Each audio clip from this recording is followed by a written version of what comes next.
Turks, Cenk Uygur, John Iadarola with you guys. Big show ahead. So we've got the oil companies making a killing off of this war while taking our subsidies. We'll talk about that later in the program. We are going to talk about Moroccans going into Spain. Maybe a surprising reason why they're doing it, and a country that's might be involved. You'll never guess who it is, obviously, Nicaragua. We'll come back to that in a minute. And then the MAGA civil war continues. Also over the war, people are really starting to lose their patience in the right wing over this war. And more updates from the absolutely critical race in Michigan between America and Israel. All right, John, we're gonna get started first on this amazing issue in Morocco. So let me handle that one, all right? Okay. Okay. So we've had 50,000 immigrants pour in from Morocco to Spain in their province called Quetta that they control, and 34 have already died. Interestingly, half have already returned. I'm gonna tell you why all of this happened, give you a couple of reasons, and a surprising country that might be involved. Now, if you're thinking, hey, is that the same country we're always talking about? Well, we'll find out in a minute, isn't it? Okay, so first, let me show you what's going on here so you have a sense of how this is working, and then I want to tell you the reasons behind it. So look at Quetta on a map here. So even though it is part of Spain, it's actually in North Africa. And so it's right next to Morocco. It's disputed territory. Morocco has said for a long time that they think it's theirs. And so could the Moroccan government have been involved in instigating things there? Well, that's almost certain, as we're about to show you. But you see, it's not connected to the mainland in Europe, but since it is part of Spain and hence technically part of Europe, people that are there and have legal citizenship can go anywhere in the EU. So it is a very relevant place to be, especially if you gain citizenship. Okay, now let me show you how people are pouring into that area. And this is from the Wall Street Journal. They did a good job of showing you. So the area is up on the north there. You see the dotted line. And a lot of people rushed through on land, but a lot came through the sea. And that's where unfortunately 34 of them died. But there's a reason why they went through the sea. I'll explain that to you in a second as well. But did people just wake up one day and go, hey, you know what? I think I'll bum rush Spain. Probably not. More likely to be organized. In fact, there's videos like this that we want to show you that shows you that literally people were brought in by the truckloads. So people don't randomly walk into a truck and then walk out and then rush into Spain, especially with police that are watching them. So there's no question this is organized. And it appears that there's almost no question that the Moroccan government is at least allowing it to happen, if not encouraging it to happen, but it does appear to be encouraging. So what are the possible reasons why that might be? Well, that's what I wondered, and I'm sure you're wondering why it's happening all of a sudden. So let's try to dive into it. First, we start with the Wall Street Journal. Spain's hold on Quetta has long been a point of friction with Morocco, they explain. Morocco doesn't formally recognize it as Spanish territory. At times it has dropped controls on its side of the border, allowing people to surge forward and overwhelm border defenses in Quetta. So this is a tactic that Morocco has used before, including as late as 2021 over different disputes they've had. So now this is done on a much larger scale than in the past, but It's not like the Moroccan government's above it. They've done it before, and like I said, almost certainly involved in some way now. So Wall Street Journal continues, this time analysts who study the region suggest Morocco may have loosened its border controls as a warning shot to Spain after Spanish Prime Minister Pedro Sanchez showed a desire to improve relations with Algeria, Morocco's historic rival for influence on Africa's northwest coast. So that's a plausible reason right there. Might be Algeria. Okay, they're angry about Spain's relationship with Algeria. But there are other possibilities.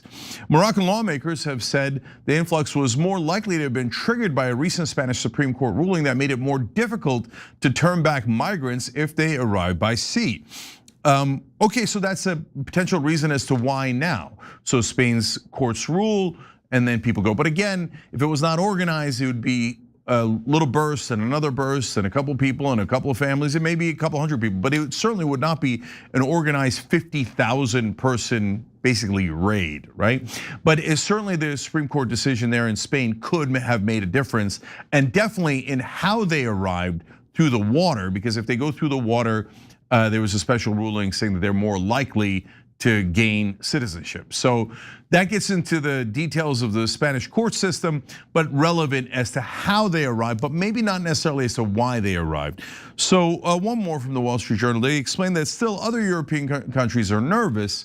France said it was tightening security at its border with Spain, and Italian Prime Minister Giorgia Meloni said her country might consider suspending the Schengen rules. And the Schengen rules are what allow people to go anywhere they want within the European Union. So they are saying from now on, at least Italy is beginning to wonder if that should not apply to Spain. France is closing its borders with Spain. So this has had dramatic effect on Spain, and it's hurt Spain in a lot of different ways. So now, as we told you, one possibility is just Morocco's randomly mad at them and over Algeria. There's a second possibility. Does it involve Kazakhstan? Well, of course it does. No, I'm kidding. Of course it's about Israel. Unfortunately, I didn't think so, but we have overwhelming evidence, which I'm gonna share with you in a second. But first, John, before we get into if it's Israel, what do you make of all of this? Relatively normal, hey, yay, immigrants going to Spain, there's nothing wrong with it, or all of this is problematic? What's your take? I mean, none of it seems like totally normal in any way. The sheer numbers, the fact that it occurred basically inside of a 24-hour period is unlike anything that I've seen. Bearing in mind that I will acknowledge what very few people talking about this topic in the news today won't acknowledge. I know basically nothing about that. I didn't even know that Spain had this sort of city that they control right there. So I'm learning about this in real time as everyone else covering the story is. But yeah, the fact that it happened in such a short period of time makes some of the explanations, as you pointed out, hard to believe. Like the Supreme Court decision, okay, I could see that having effects over time, but that would have to filter through. And even if it led to a bunch of people in different countries wanting to come through, they all got there on the same day. That doesn't really make sense to me. None of those explanations necessarily make sense. Just the sheer quantity all coming at once. It's obviously, it's a tragedy that so many people would want to, let alone that dozens would literally die, would be trampled to death or drown in a sea of other people swimming. And that's, like, it's easy for us to focus on the politics, and we should, because going forward, that's what's going to matter.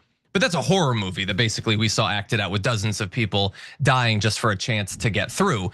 That said, you can't overwhelm a small city with more than its actual population of migrants inside of a 24-hour period. That clearly isn't tenable. The entire thing is an absolute disaster. It's also fascinating when you showed that video.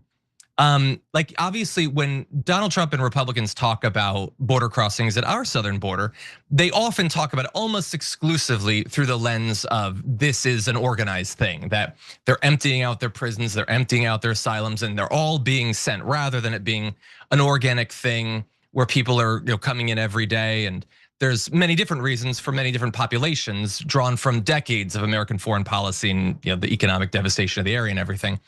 And it feels like there's more evidence in one day for this one than I've seen presented by Republicans for the American southern border in years of them talking about it. And so, yeah, none of those explanations make sense to me. Maybe the next one will, though. What do you got? Yeah, so just to point out a couple things there. Yeah, so every accusation is a confession, right? So if we're organizing or Israel's organizing mass migration events, they might assume that others are as well. Like, oh, well, then Mexico must be doing it or Nicaragua must be doing it, but not necessarily.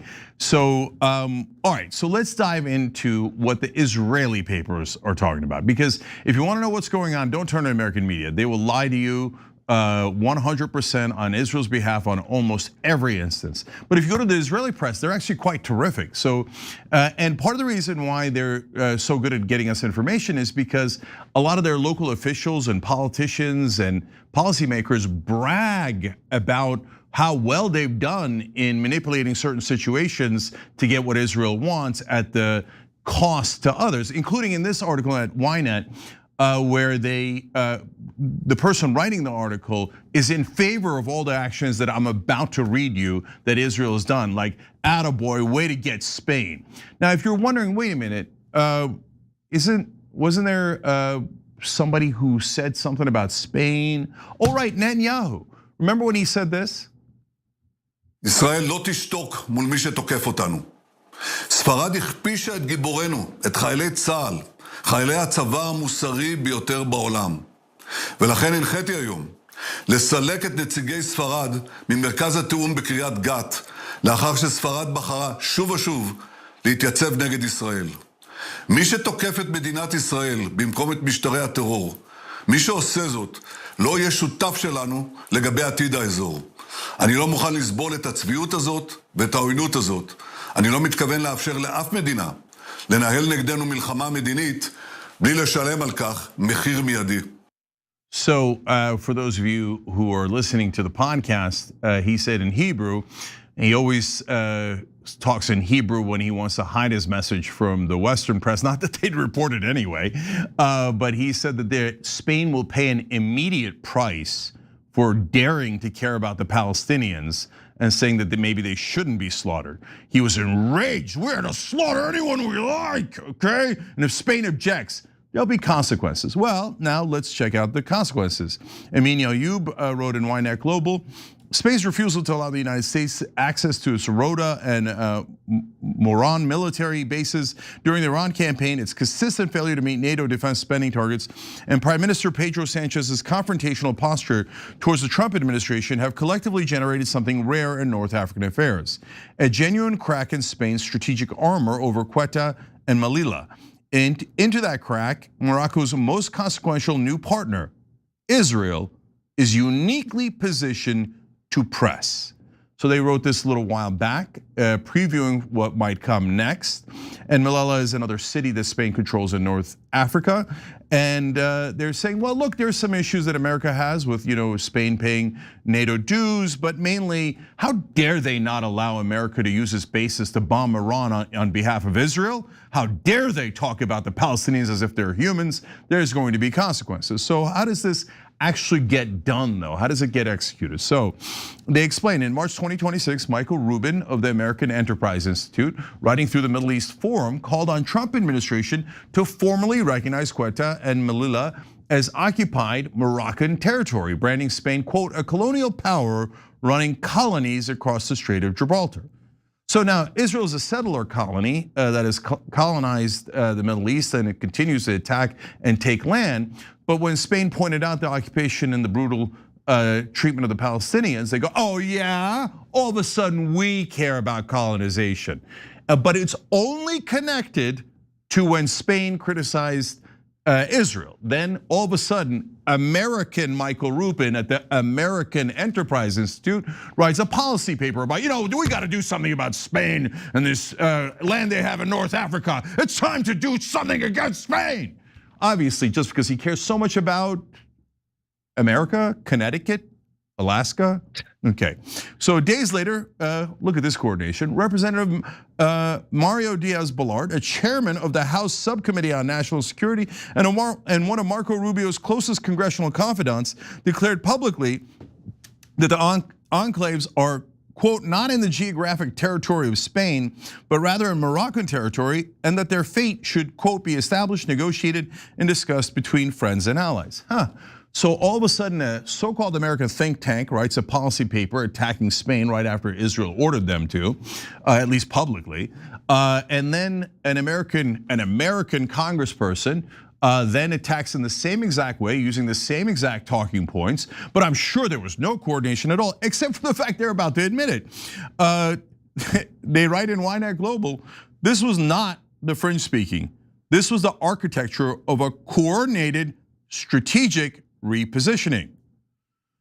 But wait, he's not done explaining how much this is Israel yet. He says it over and over again in the article. He continues to say, this is where Israel enters the equation and does so with unusual leverage. Now, of course, if I said that, everyone in American media would say, anti-Semite, what do you mean that Israel's doing a coordinated attack against Spain? That's a conspiracy theory. And what do you mean they have unusual leverage? Are you implying that they have more power than any other country? Are you implying that they somehow have more influence than Bolivia or Malaysia? But there they are in the Israeli press bragging about it. We have unusual leverage over the Americans. And now we'll be using it to punish anyone who dares protect the Palestinians. Okay, well, we appreciate the confessions. They continue. The Abraham Accords transformed Morocco from a quiet interlocutor with Israel into a formal military partner. So if you didn't know, Morocco is part of the Abraham Accords, and that led to Israel and Morocco having a military partnership. So Morocco is in bed with Israel. So if you're wondering, wait, what did Morocco and Israel? Okay, maybe Israel might want Morocco to do this, but why would Morocco do this? It turns out they have been a very close strategic and military partner of Israel. So when Israel wants something from Morocco, they get it.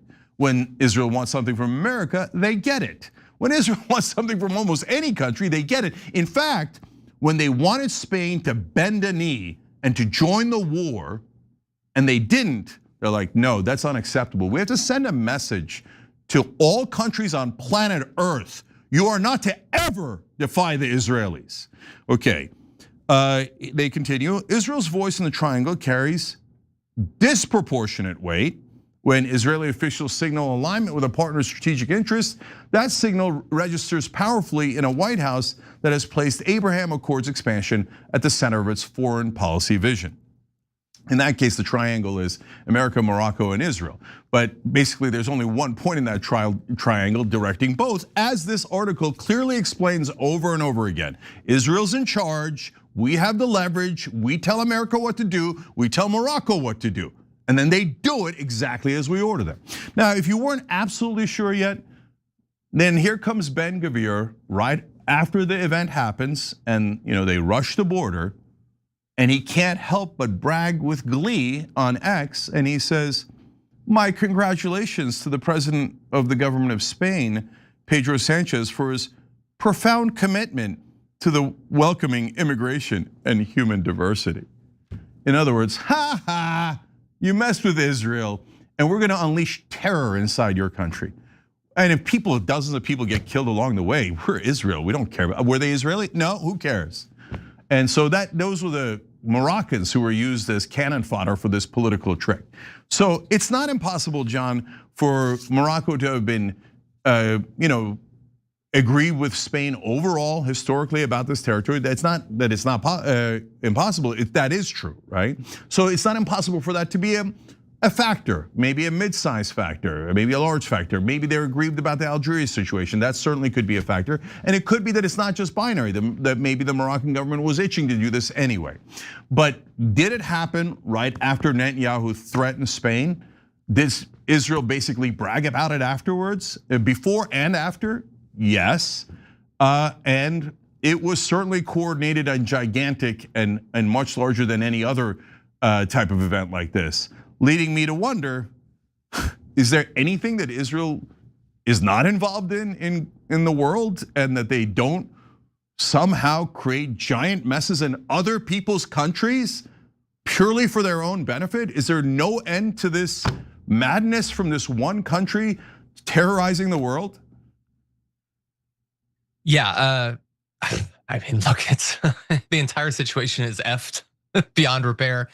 None of this is how anything to do with immigration is supposed to work. And even I, a person who obviously, I follow the news every day, I report on the news. It's what potentially, like, if it is, as it's being described, this plot, it's a clever one because it's going to be very hard for most people to follow. Most regular people are not going to be able to conceive of this being how a tragedy on this scale could have been organized, let alone, if it is that, and we've got this first day, I imagine that's not the end of it. I imagine, look, it looks like Spain is trying to jump into action, sort of get a handle on the situation, but I doubt that the entire thing was intended to just be a 24-hour inconvenience for Spain or whatever. So I'd be a little bit worried about what comes in the future. And again, as I said earlier, we should bear in mind, these states can play their power games on the international stage, but dozens of people lost their lives. They're dead, floating in the ocean as a result of this.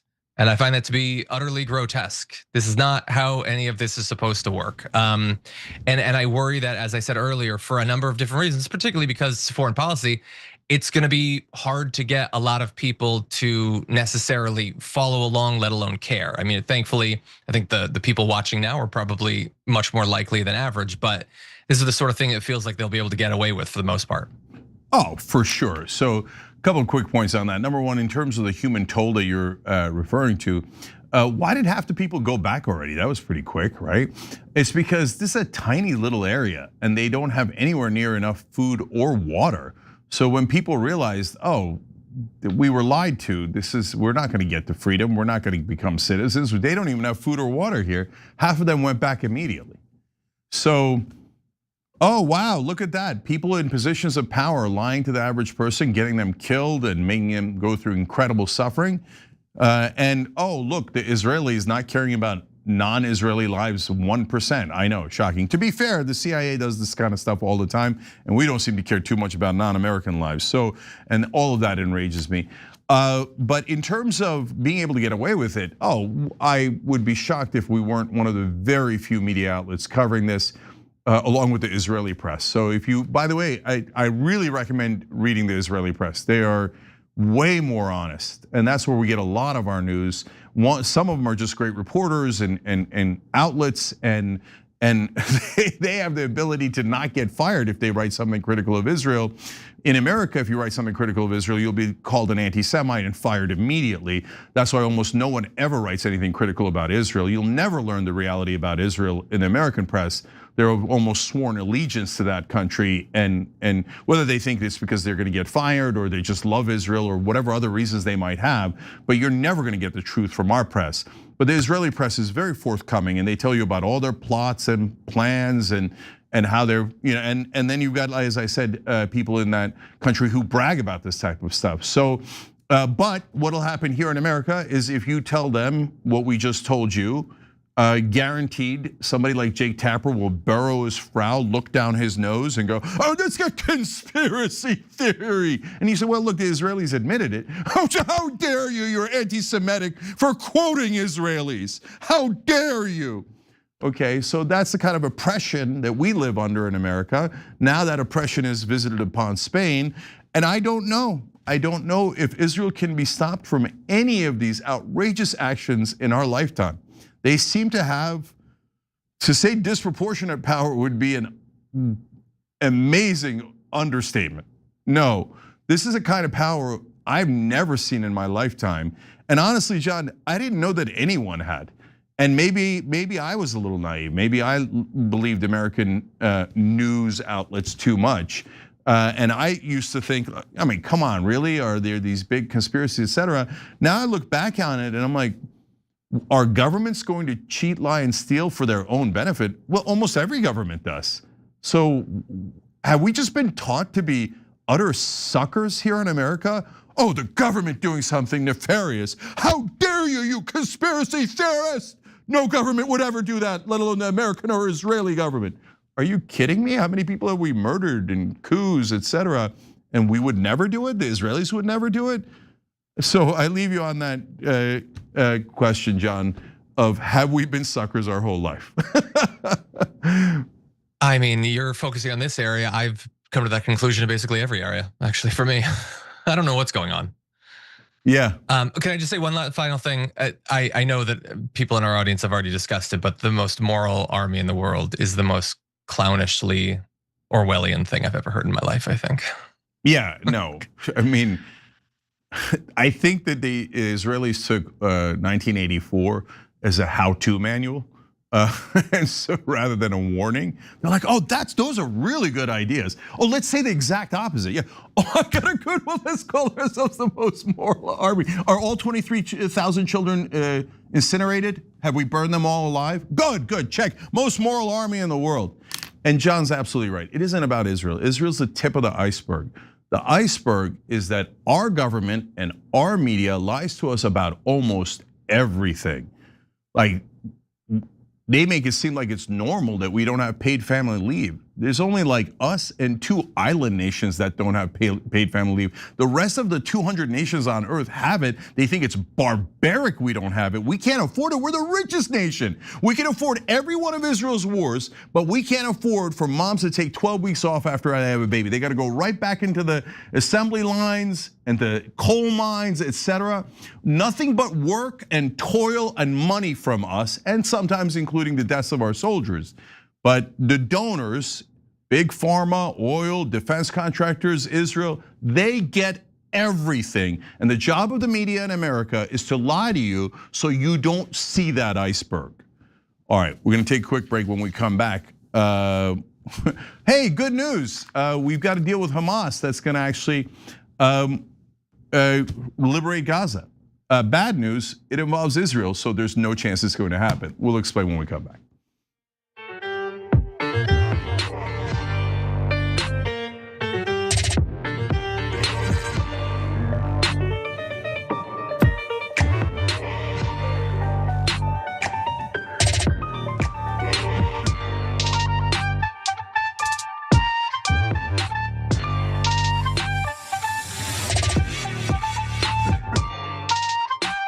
All right, let's go to Twitch first. Velvet Goldmine says Spain has not attacked Israel. All they are guilty of is not bowing down to Israel/the US.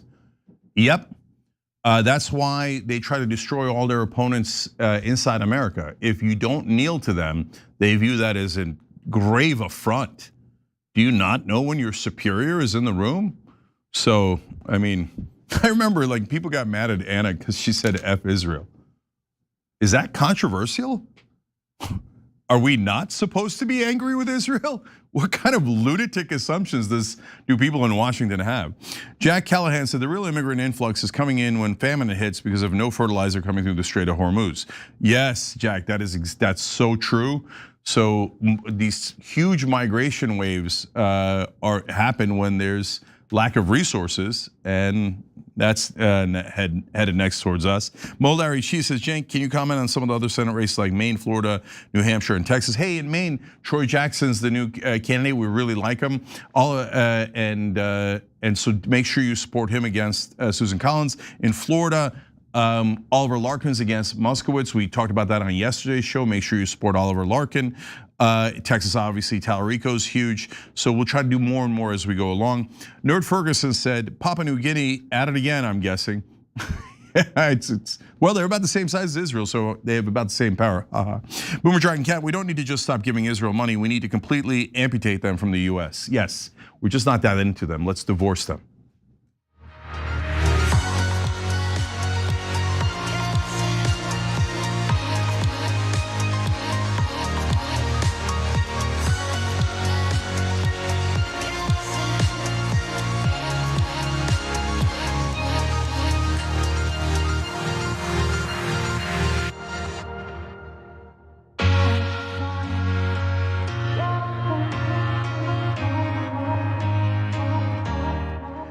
All right, back on the Young Turks, Cenk Uygur and John Iadarola. John, of course, also the host of Damage Report. Check that out at 1 o'clock Eastern. YouTube, our 24-hour channels on Samsung, LG, Amazon Prime, YouTube TV, etc. And I want to thank Fat Satter for gifting a membership. But I also wanted to just read one quick, actually I'll read 2 quick comments from YouTube members.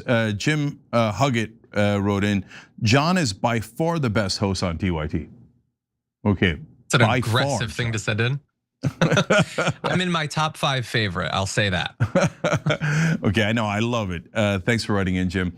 And And Bruce 3613 says, it's amazing how my selection of podcasts have changed in a year. Biggest political shift in my life. Wow, I love that. Bruce, way to keep an open mind, brother. And everyone, look around, not just to us. Look around, listen to other shows, see which one of them are giving you actual facts, or say things that turn out to be true, or say things that turn out to be false, right? So definitely keep an open mind, we love it. Speaking of keeping an open mind, keep an open mind on your cell phone service. So we switched to Noble Mobile, I did, and I'm thrilled with it. It's Andrew Yang's company, and they love to give away money. So they're gonna do it again. Now they got a new plan. So you never pay above $50, you get cash back if you don't use your data. We're all on Wi-Fi, so I constantly get tons of cash back. I never pay anywhere near $50. But now with Noble, you can reward your entire family for using their phones less. And additional lines are only $40 a month. So now down to $40 a month at a maximum, but again, you get cash back. So for that monthly price, you each get up to $20 in cash back. You've got unlimited data, half the cost of the big guys. International coverage, I've now been in a couple of different countries and my phones work perfectly. So I just can't recommend it highly enough.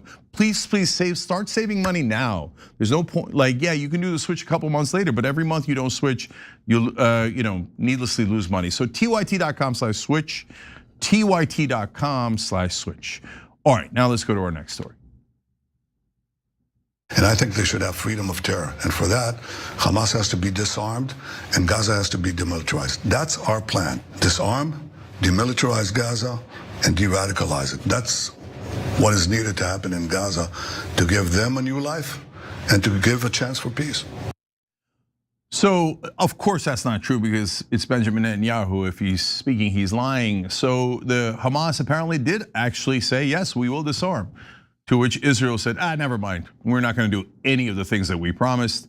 For more on this interesting story, because Trump and Hamas do have a deal, John's got the facts. Yeah, or at least they want to have a deal. We'll see if they're allowed to have a deal that would disarm and demilitarize and also de-radicalize. That third goal, which definitely, if you want to de-radicalize a region, what you do is you go in and you kill like 100,000 civilians. That'll stop them from being radical for a while. But anyway, we'll get to the water being poured on this deal. But right now, we want to start with the announcement. So Donald Trump posted this on Truth Social yesterday, what seemed like good news, so long as you haven't been paying attention to anything going on. He said, today, the Board of Peace reached a historic agreement for the complete disarmament of Hamas and all other armed groups in Gaza. This is a monumental step towards lasting peace and security. This agreement is a critical step towards Gaza finally being governed by a new Palestinian government that will work closely with the Board of Peace to help the Palestinian people. At the same time, Israel will have the security it deserves, with Gaza no longer used as a base for terror attacks. So he's implying there that eventually Palestinians will be able to choose, or maybe not choose, but have their people in charge, and they'll get to work in close conjunction with Jared Kushner or whatever for what's best for them. The agreement will be carried out, he says, in carefully structured phases. As disarmament is completed, Israeli forces will withdraw, and the International Stabilization Force will work with a new Palestinian police force to take responsibility for Gaza being safe for its residents and its neighbors. Now, it's been a while since the ceasefire was announced, like something like 8 or 9 months, but this is kind of basically just what was described there. And we're led to believe that in the intervening months, they've moved towards the point where now they can actually start to do it, I guess. So that agreement way back in October had called for Hamas to disarm and then hand over power to an independent Palestinian administration. Israel was to withdraw and an international stabilization force was to deploy. But progress stalled, with Israel saying everything hinged on Hamas disarming, and Hamas accusing Israel of violating the agreement by continuing to carry out regular strikes on Gaza, which of course they have done that entire period. We call it a ceasefire because I guess we're supposed to, but there has been no ceasing of the firing. People have been shot, people have been bombed, many people have died in the intervening months. And Hamas also justifiably, like, they haven't disarmed, but why would they?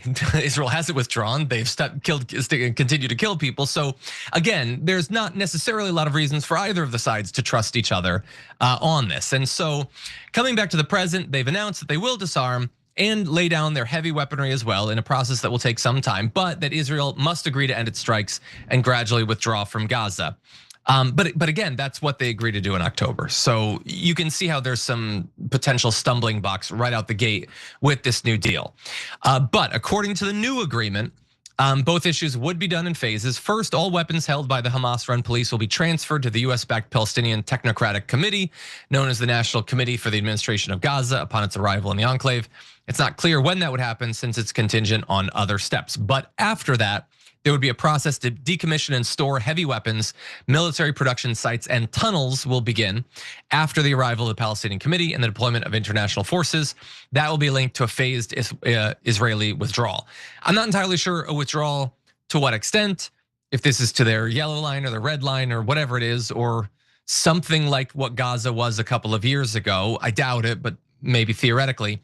All of this would probably take the better part of 6 months to a year at the very least. And if that seems like a long time, bear in mind, this process was basically supposed to have started 9 months ago, and it's taken this long to even get to where it could potentially start. Now, one senior Hamas official, Ghazi Hamad, said the agreement contains a clear provision stating that Israel must commit to and implement its obligations. If Israel does not implement the agreement, neither will we. And the idea is that that's vice versa as well. But if we could jump ahead to graphic 9, responding to the reports of the breakthrough between the Board of Peace and Hamas, Prime Minister Benjamin Netanyahu's office issued a statement pouring cold water on the optimism by claiming that the disarmament proposal did not meet Israel's demands for a full demilitarization of Gaza in exchange for any withdrawals from the Strip. And we have some video from interested parties, but Cenk, I literally don't know how it doesn't meet that. They're gonna give up their light weapons, they're gonna give up their heavy weapons. They're gonna give up the places where the weapons are made, and they're gonna close down the tunnels. Do they want hammers and knives too? Do they have to give up their bare hands? Some people might know karate. I don't know, but I don't know what else disarmament you could have. This is the thing that supposedly they've wanted for many, many, many years, and now even that isn't enough. Of course it isn't, because they never cared about any of the things that they said. It wasn't about self-defense. It wasn't about the hostages. Remember, they're like, oh my God, the hostages. If we get the hostages back, then we'll withdraw, and then everything will be fine. Oh, they gave the hostages back. Damn it. Or how about the dead? They got to give me every dead body. If they don't give me the dead bodies, oh, they gave the dead bodies. Oh, the disarmament. That's what it is. Okay, now they completely disarmed light weapons, heavy weapons. They have to stop breathing. They're breathing too much, it's bothering us, okay? No, they were never gonna do any of the deals. Since the 20-point plan was announced, as John pointed out, they never stopped striking Gaza. They killed over 1,000 people there, more people than on October 7th. And they keep doing one October 7th after another as the gargantuan, disgusting liars in American media keep covering for them. Did they tell you, oh, you want an outrage with an October 7th type of attack from Israel into Gaza, even in the middle of a peace plan and a ceasefire? No, they never said any of that. They're like, oh yeah, of course, Palestinians' lives are worthless, stupid Arabs and Muslims and Christians. And no, it's no big deal that Israel keeps slaughtering them, right? Otherwise, you would all know, you'd all be outraged that Israel will never, ever follow a ceasefire, right? And so then, okay, that's just one. Then they were supposed to let in humanitarian aid. They're like, we're not going to. So the Palestinians are back to starving. These are sick people. The Israeli government has got now the Palestinians in Gaza down to 30% of Gaza. Gaza's only the size of Vegas. Now it's down to 30%, 2 million people stuffed in there into an open air concentration camp. And they won't let humanitarian aid in. They won't let sick children out. They keep dying because they can't get medical treatment. And they're like, yes, so what? We're not gonna do any peace. And we just one lie after another after another. So now in this version of it, Trump says, look, if you don't follow this, I am going to be very aggrieved and I am going to wag my finger. How am I doing, Joe Biden? You did the same BS, right? You wagged the finger, a strongly worded letter. Hey, get Barack Ravita to Axios to write about how I did an angry phone call with Netanyahu. Oh, you better not. Maybe don't release the tapes. Again. Whatever you do, don't release the tapes. Okay, so yeah, Israel's saying, oh, you guys have a perfect agreement. The thing that we asked for, the very last thing we asked for, disarmament. Yeah, we were just kidding. We're not gonna do that. The third thing they violated, by the way, is they were not supposed to go past the yellow line, and then they were supposed to withdraw from the yellow line. That's 53% of Gaza already. And instead, they've now gone beyond the yellow line, which is a massive violation of the ceasefire. They now have 70% of Gaza, and we've shown you on the past tapes of Netanyahu bragging about it. We're up to 70%. And Ben Gvir and other ministers say all the time, we're never going to give that back. The Knesset has already voted that they are never going to free the Palestinians. We've got more tape of that in a second that we're going to show you guys. And throughout Israel's all of these violations, them being clearly the party that is pushing for more war and violence, clearly 100% against peace, clearly stealing other people's land, clearly doing ethnic cleansing and genocide, our media is like, no, I don't see it. What do you think? I'm a reporter or a news anchor? No, our media is like, God bless Israel. And anyone who criticized them like Abdul El-Sayed, as we're gonna show you in the next segment, anti-Semite, right? Yeah, our media disgusts me. They should all collectively move to Tel Aviv.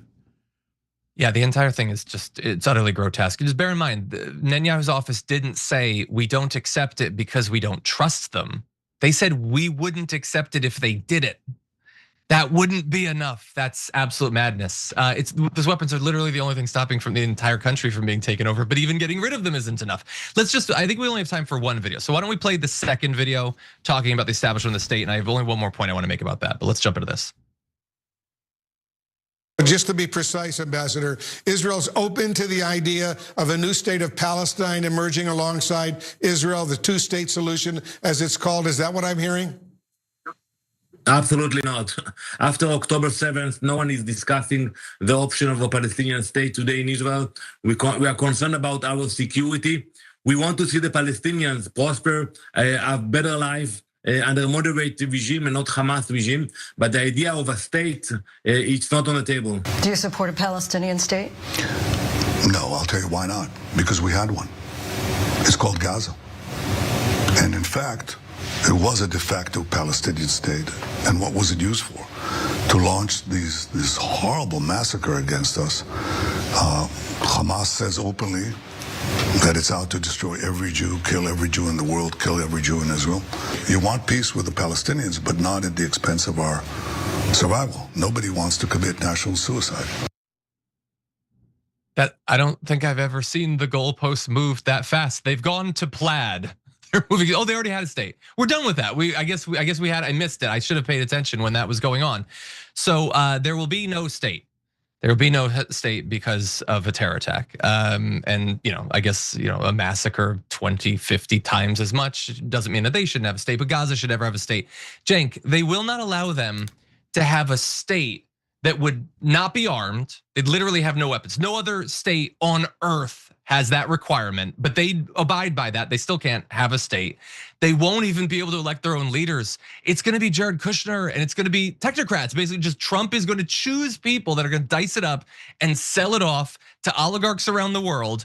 Even that isn't enough. No limit. It basically would be a tiny little half city-sized zoo that would get to call itself a state, and that's not enough. And it's not because they'd still be a threat. It's because Benjamin Netanyahu, to his bone marrow, doesn't want it to happen. But even if he did, he fears that the even more right-wing people in his government would toss him out, or maybe even worse, considering the history of the state. He just can't allow it to happen, and also would rather die than have it happen. I want to quickly address one of the lies he said and then get to the main point. He said that Gaza was already a de facto Palestinian state. Nothing could be further from the truth. They couldn't control their own borders. They couldn't allow even medicine to come in. They'd get embargoed all the time. They had no military. They had no ability. They had no foreign policy. They couldn't. That's an utter preposterous lie. It was always penned in and controlled by Israel 100%, and they could be starved at any time, and oftentimes were. So the Israelis had disgustingly oppressive control over Gaza back then. Now, of course, they've annihilated 70% of it and just have 30% as a concentration camp. So, but look, this is the last time you'll see, other than on our show and some online shows, but certainly in mainstream media, the admission that the Israelis are never going to allow a Palestinian state. So you saw their ambassador and their prime minister say, no, we are not going to allow the Palestinians to ever have a state. They will be permanently our slaves. And this isn't apartheid. This isn't apartheid. When you say, I will never allow this other race to be free. They will always be under my boot and I will crush them whenever I want, and I'll murder their children, 23,000 of them whenever I want. I'll starve them to death whenever I want. We're looking at modern day Nazis. So I'm not 1% shy about saying that. It sickens me that we're funding the Nazis this time around. I was so proud of America that we fought the Nazis last time, and we saved Jews and Poles and Roma and so many others, and we were the good guys. Now we're helping disgusting fascists run concentration camps, and then we go, hey, it's time for peace. Good news, we're gonna disarm all the Jews, I mean all the Palestinians, okay? Like, if, by the way, imagine the Germans are like, I demand that all the Jews be disarmed. And America's like, yes, please, we won't do anything until we disarm the Jews. And then the Nazis go, not good enough. Well, I'm gonna keep them in the concentration camp. Yes, sir, sorry, sir, here's more money, sir. And that's exactly what we're doing with Israel. So one last fact, just so you know with absolute certainty, Knesset already voted back in July 18th of 2024. As Times of Israel explained back then, the Knesset late Wednesday voted overwhelmingly to pass a resolution rejecting the establishment of a Palestinian state. This resolution passed 68-9, all 9 votes were Arabs. Altogether rejects the establishment of a Palestinian state, even as part of a negotiated settlement with Israel. So even as part of a negotiated settlement, even in a peace plan, the Israelis, every single Jewish Israeli Knesset member voted, no, we will never free the Palestinians. They are to be our servants and slaves for the rest of time. But we're the good guys. We're doing self-defense. Oh, I can't imagine why the Palestinians would ever attack us when we're so innocent. I mean, what else do you want us to do with our slaves? But did you see that? In Israeli press, they celebrated it, fireworks. Yeah, the Palestinians are never gonna be free. And they loved it, and they had giant celebrations. Did you see it in the American press? No, because the American press job is to lie to you to make sure that you never find out how evil this Israeli government is, how disgustingly evil they are. And if you tell me it's not evil to murder about 100,000 people, 23,000 children, stadiums full of women and children, and to starve them and to put them in a tiny little area and say they're never gonna have freedom, what you're saying is, no, Cenk, it's not a matter of morality. We like that Israel's immoral. We like lying to Americans while pretending to give them news. And even if their prime minister says it on tape, on our air, and even if their ambassador says it, and even if their Knesset, their parliament voted to never free the Palestinians, we're never gonna tell the American people. So other than the Young Turks and a couple online shows, you'll never see that in American media again. They'll all pretend that Israel's still the victim. They're still doing self-defense. They never did a genocide. It's all the Palestinians' fault. It's all the Iranians' fault, the Lebanese fault. It's all the dirty Arabs and Muslims and savages' fault. That's what they'll say because they're disgusting racists and they're disgusting bigots. And they like to help this fascist government slaughter people and take their land. I charge almost every cable news anchor with being a disgusting genocide supporter, helping the fascists lie to Americans so they could steal our money, so they could brutalize and kill those people and take their land. You sicken me. Mainstream media, you are so guilty. You're gonna go in a museum one day as people who enthusiastically were the Goebbels that helped cover up a genocide and finance it because you wouldn't criticize your beloved Israel, and you betrayed this country, and you betrayed your readers and your viewers on purpose to serve another country. Go ahead, prove me wrong. Go tell your audience that Israel is never gonna free the Palestinians and say, oh, but then Americans wouldn't love Israel. But aren't you supposed to be objective? They're not at all objective. I think everyone in 95% of our Congress and 95% of our mainstream media are disgusting genocide supporters who are deeply racist and bigoted and are currently supporting a Nazi-like government, Young Turks.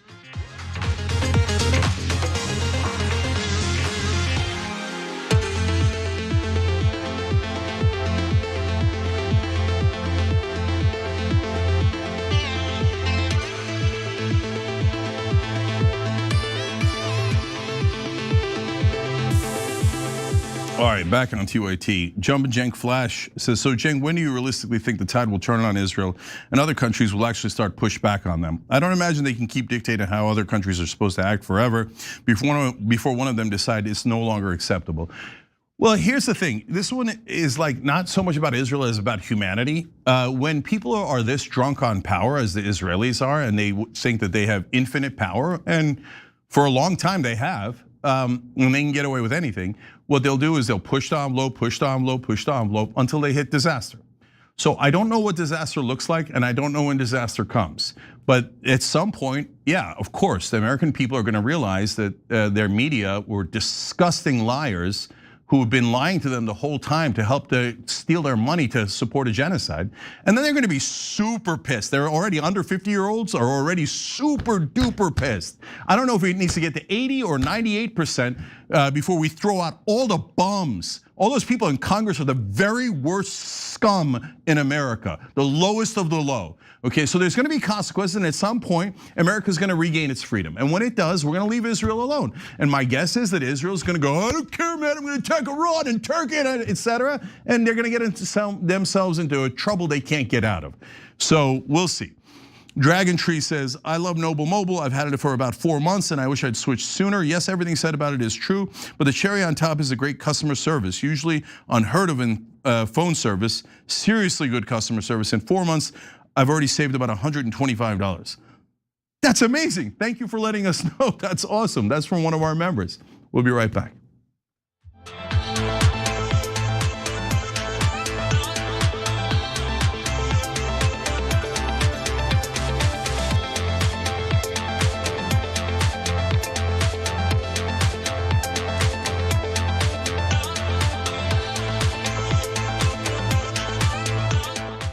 All right, back on TYT, Cenk and John with you guys, and Trisha Briggs, who's a YouTube member, says, Dragon Daddy is fantastic. And that's John's nickname, of course, from Damage Report. Check out Damage Report every day, 1 o'clock Eastern. By the way, check out all of our shows on Substack as well, tyt.com/Substack. Ring the bell on YouTube if you can. All right, let's go to the next story. It's official, Haley Stevens is getting desperate. She's now down by 15 points, so she's gonna use her last card. Let me see, what kind of card do we have? Oh, the anti-Semite card. Oh my God, that is so surprising. John, I didn't think it was coming. Can you believe it? I'm actually surprised that it was the last card. I guess that's the thing that actually surprised me.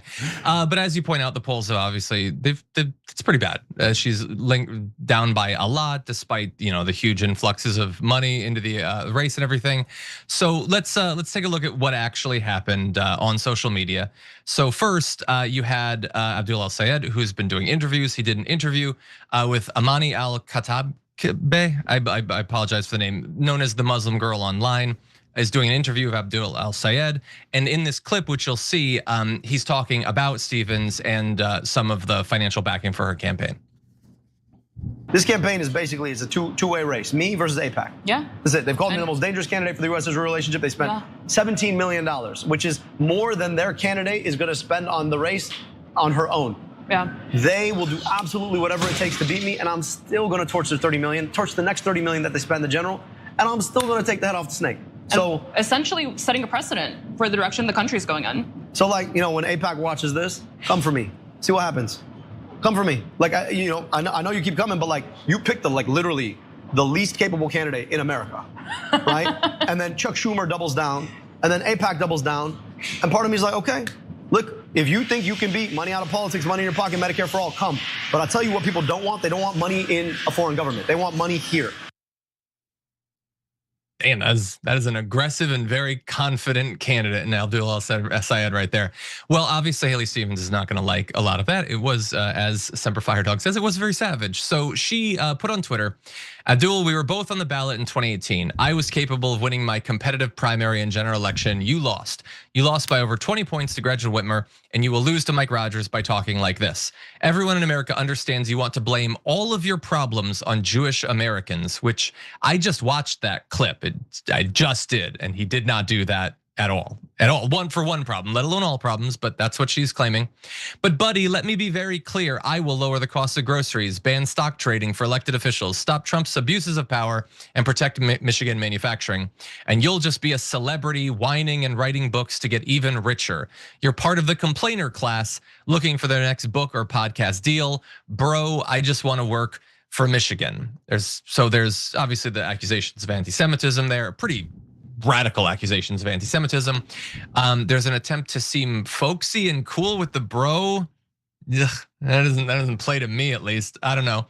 But anyway, we're gonna jump into all of that. The context there she's talking about the prior races is that, yes, back in 2018, he challenged Gretchen Whitmer in the Democratic primary right there, and she did win by nearly 22 points right there. Now, he wasn't the only candidate, so he lost, but talking about the gap, there were other candidates too. In any event, she ran for the House of Representatives and won. It's obviously a very different thing running in a House race versus running in a gubernatorial race. She's conflating the two to make herself seem more electable. And another factor that obviously he was talking about in the race is the fact that Haley Stevens, according to Track AIPAC, has gotten nearly $37 million by PACs that are supportive of the current Israeli government, which is obviously a very large amount of money, and there's a huge amount of money going into this race. I think he underplayed it with the number that he talked about there. In any event, she's declaring that electability should be the thing that this is based on, and that she is more electable. There have been, by the way, so like in the primary polling, Cenk, he's beating her by 15 points. It's fairly massive. I haven't seen a lot of really high quality polling for the general. Like if it was Abdul El-Sayed or her against Rogers, I've only seen a few smaller, not like large university polls. So I don't know exactly what to make of that argument. But you can make that argument if you want to, without declaring that he blames every problem in his life on Jewish Americans, when he very clearly just said, I don't think people in this state want money from a foreign government flooding into their election, which is about as different of two things as I can imagine. But what do you think? Yeah, so first of all, anti-Semitism, he didn't even say anything about Israel, let alone Jewish people. He just mentioned AIPAC. So if AIPAC spends $30 million against you, you're not even allowed to say their name, because if you say their name, then you instantly become an anti-Semite. But by the way, them buying elections, totally fine. Totally fine. You want a fair election? Shut up, anti-Semite. Israel can buy any seat they like, but you're not allowed to say it. They're allowed to do it, but you're not allowed to say it. But he basically said, look, they're spending all this money against me. And that's anti-Semitic? If he pointed out all the drug company money against them, would that be anti-druggist, anti-pharmacist? Well, this is absurd. It's an obviously dirty trick done by dirty, disgusting people like Haley Stevens and all of our national media. They work in coordination to attack anyone who opposes Israel, call them an anti-Semite. So, and to our earlier points, earlier I won my elections. Yeah, even before this election, AIPAC had given her $20 million. So a lot, and by the way, the difference between this election and those elections is those elections got no media coverage. So when you have $20 million, do you know how easy it is to buy a congressional seat? Do you know that 95% of the time, the person with more money wins the congressional race? Doesn't matter if they're Republican, Democrat, conservative, liberal, nothing matters other than money, 19 out of 20 times. So the 1 out of 20 times when money doesn't win is when there's a lot of media attention and people get to find out about the candidates through their actual policies, debates, and interviews, rather than finding out through the misleading ads bought by all sorts of different PACs and lobbies, etc. But obviously in this case, it's mainly AIPAC. So all of that is underplayed. Like right now, $36 to $37 million for Haley Stevens from AIPAC. No, that's way understating it. So far, there's been $60 million spent on the Senate race against Abdul, and he's being outspent 60 to 1, and he's still winning. Okay, and so before that never happened, because the disgusting liars in media would come and tell you somebody's an anti-Semite and they'd never cover him again. And so all that anybody would ever find out, and they didn't know that the word anti-Semite was a trick, that it was again, a dirty trick that the media uses to protect Israel.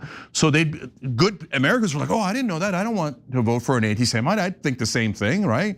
I don't want to vote for anyone who's irrationally against people. And then AIPAC would come in and buy all the ads, and they've done this in countless races. Andy Levin in Michigan, Nina Turner in Cleveland, Ohio, Marie Newman in Illinois, Tom Massey in Kentucky, 32 million spent against him. They buy one election after another, and then get the media to cover up their crimes, and then pretend that everyone else in America is an anti-Semite. But now 60% of the country is against Israel, and that grows every single day. And yet they still do the same tricks. If you object to your money being taken and given to a country for more wars and genocide, you're an anti-Semite, you're a Jew hater. And the problem isn't with Israel, the problem is with you. And so that's what our media and our corrupt politicians tell us all the time. But what I love, John, and what's different is it's not working anymore. And that's why they're in a panic. If they spend 60 million on this election and Abdul wins anyway, well, then they're not going to be invincible anymore. And they're not going to get to terrify and terrorize Congress as much as they used to, and the Democratic Party and the Democratic voters as much as they used to. So the Israeli lobby is a little worried that their terrorism inside this country is not going to work as well. So I can't imagine that there was a more important non-presidential election. This might be the single most important election for a Senate seat in my lifetime. And look at what Abdul El-Sayed said. He's done with the Democrats of the past. He just went after Chuck Schumer there. In the past, we'd have incredibly weak, insipid candidates. And I know because I would talk to them behind the scenes, attack the leadership, attack establishment Democrats. They're not on your side. Go get the voters. Appeal to the voters. Oh no, I can't say anything against Chuck Schumer, Hakeem Jeffries, right? Now Abdul's like, yeah, I'm coming to the Senate, and I don't give a goddamn what Chuck Schumer thinks. Attaboy, there you go. And guess what? Democratic voters hate Democratic leadership. You're not gonna lose a single vote from that. Anybody who's like, oh no, how dare he criticize Chuck Schumer, was gonna vote for Haley Stevens anyway. Yeah. As you say, if he wins, it'll be symbolic, it'll be deeply substantive, but also if they spend $60 million and they still lose, it'll also be deeply, deeply funny. I'm gonna chuckle, I don't know about the rest of you. It'll be greatly fulfilling, and maybe it'll be part of finally defeating the Israeli lobby that has been controlling our Congress completely, maybe up until this election. If you know anybody in Michigan, make sure you talk to them and get them to vote. Friends, family, just think it through. Anybody you know in Michigan, give them a call. Election's on Tuesday, but the voting has already started. Make sure that every American is voting because our sovereignty is on the line here. If Abdul loses, Israel's 100% in control of the Democratic Party and Congress, and they will all bow to them and give them all of our money for endless wars in the Middle East. Yeah. Oh, I know. We're out of time. Okay. Okay, John, thank you, brother. I appreciate it. Everybody check out Damage Report, 1 o'clock Eastern every day. When we come back, Section 219, that's the one that merges our military technology. It turns out the CIA has some opinions on it. We're gonna talk to a guest that has the information on what the CIA thinks. You're not gonna wanna miss that. We'll be right back.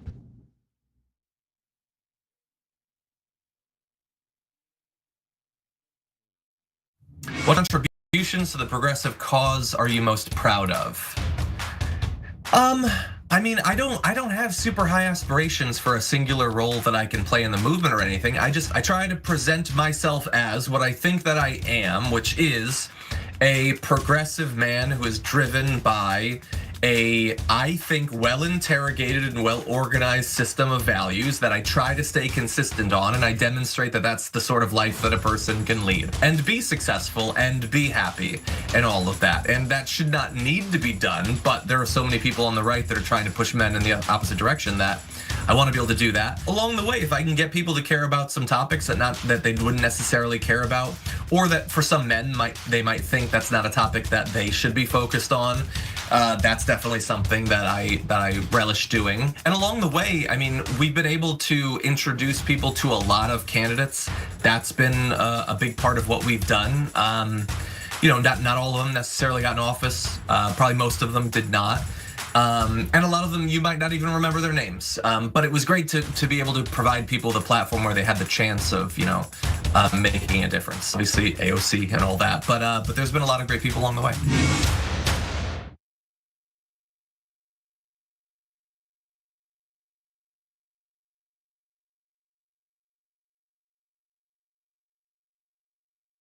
In the bonus episode for the members, we do some inside baseball. We're gonna look at John's desk. Nice little spaceship here.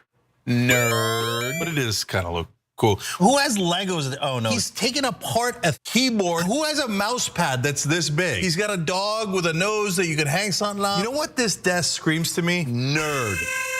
And that's how we like him. We love Johnny Pie. He's got his own personality like everybody does at TYT. Come meet us all in the bonus episodes. TYT.com/team. David Sorrell, Anita Turner. It's Adam Green drop by. Charlemagne. Congressman, great to have you. It's great to be with you, Jack. Your show is a great thing. You're informing people. A lot of the shows that I live on, my CNN and my MSNBC and even Fox and any of the other shows, NPR, they are so quick to decide that they know what this building means today. The one thing that I hate that politicians do, they talk about the people they should be talking to.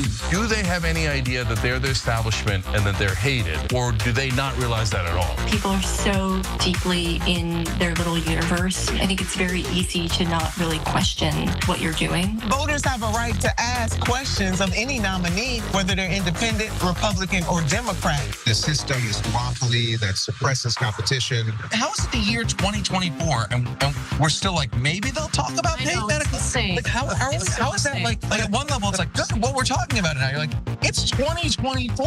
And that's always been the critique, that your critique of us is, well, you guys give good speeches, you put out good tweets, but you're not wielding actual power. Now we're starting to. My favorite news platform by far. It's not even close. It's about a country and a principle, and that's what you and I both worked to achieve, and I'm so glad that at least half the battle has now been won. If you want to go really hear what's going on, honestly, you should tune into the Young Turks. Thanks for doing such a great job. Please keep it up. Hang tough. Yeah. That makes me so happy. Oh, I like making you happy. I didn't know about that. This is a happy Anna Kasparian. Awesome. You're welcome, YouTube. Join the Dragon Squad by becoming a YouTube channel member. Click the join button below or sign up on tyt.com/join to get access to fun emojis, a member-only chat, exclusive shop TYT designs, ad-free watching, and so many other amazing perks. Plus, you get bragging rights for being part of the coolest community on the internet and help us drive real positive change in the world. The Dragon Squad awaits, so join today.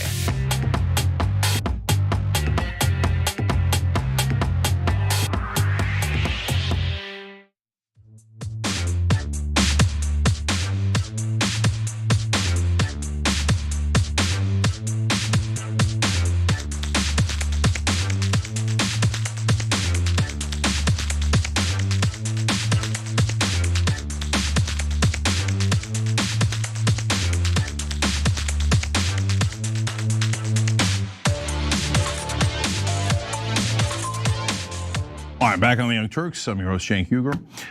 So Section 219 is a provision to merge our military technology with Israel. It's obviously crazy unless you're in government or you're in media and you go, oh, no big deal. Yeah, they should just take $1 or $1.5 trillion worth of our money and get all of it for free. So of course, because they all work for Israel. But now Capital Empire has an interesting story about the CIA's reaction to that provision. I'm very curious about that. In fact, I'll read you one portion of the article and then we'll bring on the author to talk about it. Most mainstream news coverage, they explain, framed the proposed shift as a reflection of Israel's growing economic and military strength or self-sufficiency, referring to how they're going to potentially phase out getting direct contributions from us, which I don't believe at all. But according to the assessment, the CIA views the strategy differently. The spy agency believes that Israel is seeking to insulate the U.S. Israel alliance from America's changing political landscape by replacing highly visible foreign aid with deeper, longer lasting forms of military and industrial integration. So the person who wrote that is Ida Chavez, and she joins us now. Ida, welcome. Hi. So talk to me about the CIA reaction here. So are they saying, well, this is an end run to get basically American financing and for all of their efforts, et cetera, intertwine us so we can't excretate, that was a terrible way of saying it, ourselves from Israel? or are they also saying that's not a good idea? So this was a classified CIA assessment that circulated this week, just with the national security apparatus. And the way that these assessments work is it's CIA analysts, so they're just like subject matter experts, and these assessments are compiled like as the spy agency. Like, this is our expert reading of the situation. And so the assessment that went around to the agency and just broader national security apparatus, the assessment was that Israel wants to merge militaries, like defense, tech, industrial complexes with the U.S. to make it more difficult for any future administrations, including administrations that may be more hostile or less supportive of Israel, to make it harder for them to wind this down. And so they just want to entangle as much as possible. And it stems from the fact that they know that they're running out of time. Public opinion is shifting quickly, especially with just all the recent electoral success that like campaigns running on an anti-Israel, like pro-Gaza platform have seen in these big political upsets. Like Israeli officials, it's finally starting to sink in that they're losing Americans. It's only going to become harder to get these big multi-billion-dollar aid packages in. Sorry for the cat. Yeah, that's okay. So it happens to everyone. So we seem to have this unique situation. I'm not sure I've ever seen it, where the CIA is being more honest than our media or our politicians. Yes, yeah. Because our politicians and our media are saying like, oh, what's the big deal? Of course, you always merge militaries. Remember when we did that with Peru? And I'm like, no, I don't remember that. And then, it's perfectly normal, perfectly normal. And we get more out of it, right? And it appears that the CIA is going, I don't think so. So wouldn't they be able to have access to all the money we spent on all of our technology? And basically they just kind of get that for free, the trillions of dollars we spent? Yeah, and they could also very easily spy on all of us. Like the other part of the strategy on how they get us so entangled is they want the U.S. to become dependent on Israeli tech in our own defense systems. Yeah, that's interesting. See, I hadn't thought of that angle until I read it in your piece in Capital and Empire. So let me quote that, it's graphic 3. Israeli officials also want Israeli technology, intelligence capabilities, and jointly developed weapon systems embedded in the US military itself, making American defense increasingly reliant on Israeli systems. So it's not just that they're taking an enormous amount from us, but if they're enmeshed in our system, then we won't be able to pull out from them, because then some of our technology is kind of cross-streamed. It's probably, I'm sure, not the technically correct way of saying it. But all of this is in an effort to get us to a situation where no matter what Israel does, if they do 12 genocides in a row, endless wars, we just can't quit them. Yeah. And Israeli officials are already in contact with prominent Americans in tech. There were no specific names that were mentioned in the assessment, but those talks have been ongoing. They're already strategizing with prominent American figures on how can we sell the American public on just incorporating Israeli tech into American defense systems, and how can we start doing joint investment, joint research and development? So what are we talking about here? So we don't know, I just want to preface that, but people that are in defense tech are like companies like Palantir, right? So Is that the field we're talking about? Companies like that, where they? I believe so. That's a safe guess. Yeah, so then the Israelis are going to them and saying, use your political and media power to make sure that American government is enmeshed in the Israeli government, and presumably you'll get contracts from both. Yeah, and there would be no guardrails, on the strategy. If things are already not transparent, even less transparency. It's a really scary situation, really scary strategy that they're pursuing. Yeah, it's amazing. I mean, there's Israeli assets everywhere. You've got the politicians who are like, we're not even voting on it. Ro Khanna and Sarah Jacobs were against it, and they didn't want it. They at least wanted to vote on it, and everybody else was like, no way, no way. Okay, Israel gets everything they want, and there'll be no votes.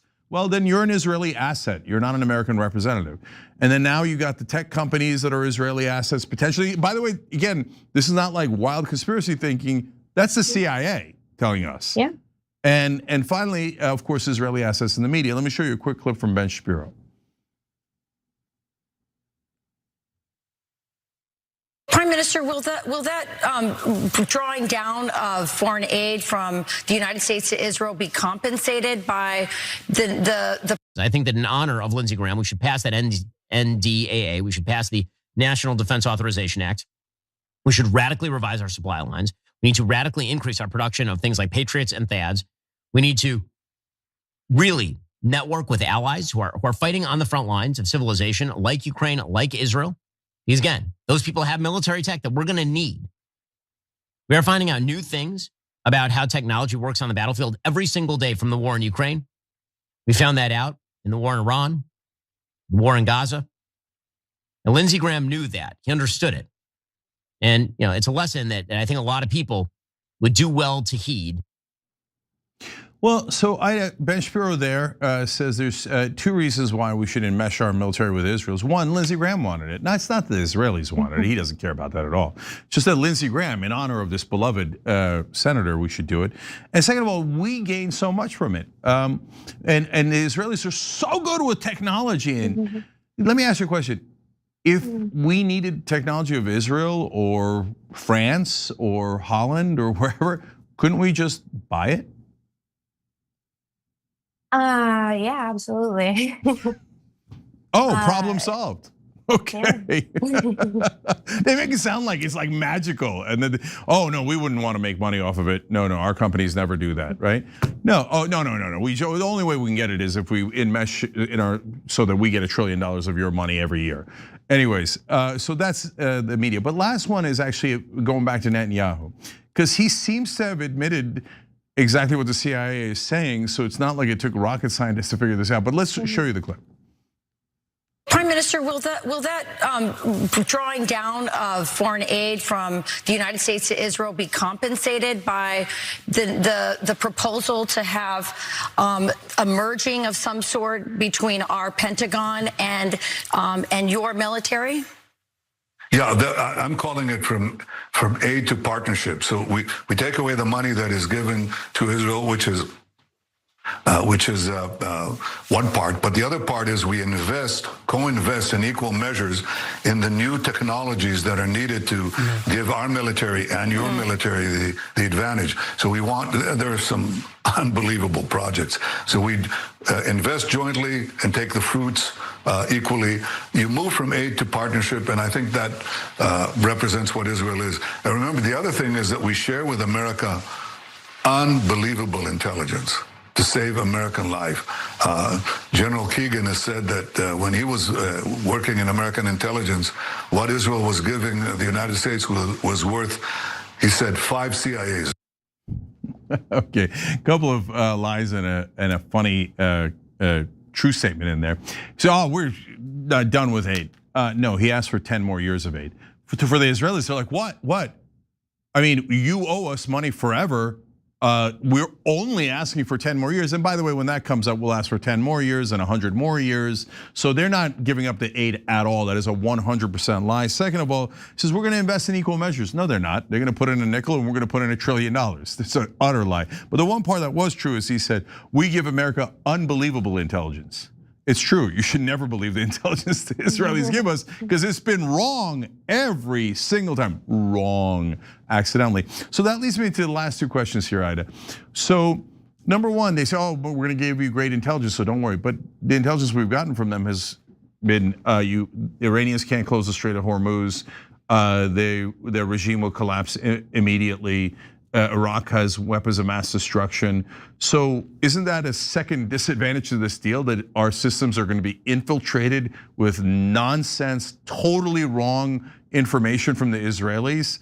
And then secondly, since Netanyahu is saying it on air and the CIA has a report on it, isn't American media the last people to acknowledge, yes, this is obviously a trick to get us to spend all of our money for Israel's military?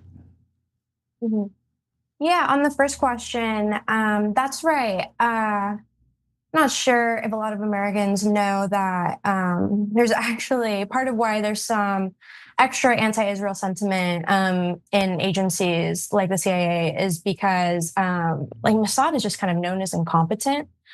And so that is like one frustration that's kind of funny that you see in the national security establishment is like, they just don't think Israel has the best and brightest on the case. And so, that kind of relates to what you're saying about, how often their intelligence is just wrong, blatantly wrong. And then for the second question, yes, I would say the media, mainstream media, and I guess just like allied,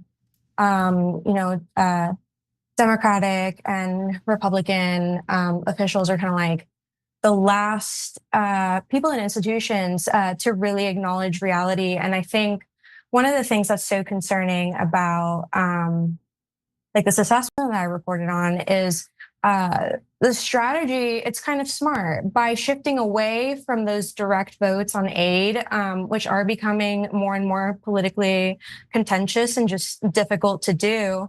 And the shift to just like merging militaries and tech and defense, it makes it much harder for the general public to track. It makes for like a much more complex narrative. Like just an up and down vote on an arms package is just easier to kind of follow and see. And so they're just trying to keep this going on forever in increasingly sneaky ways. And I find that very concerning because it does make it more difficult to report out. Yeah. So, by the way, I just want to clarify. I don't think they give us wrong intelligence because they're incompetent. I think they give us wrong intelligence on purpose. No, yes. No, of course. It's just a fun little historical beat. Yeah, so all their intelligence just coincidentally winds up pointing in the direction of us having to attack their neighbors so that they could take their land. I know, which is a wild coincidence. Anyways, I'm glad to see that there's still American reporters left and that there's Americans left in the CIA. So Ida Chavez, thank you. Everybody check out Capital and Empire on Substack. We appreciate you, great reporting. Thank you. All right, terrific. All right, we're gonna come right back. And when we do, Donald Trump takes corruption to a whole new level. This one goes to 11. We'll explain when we come back.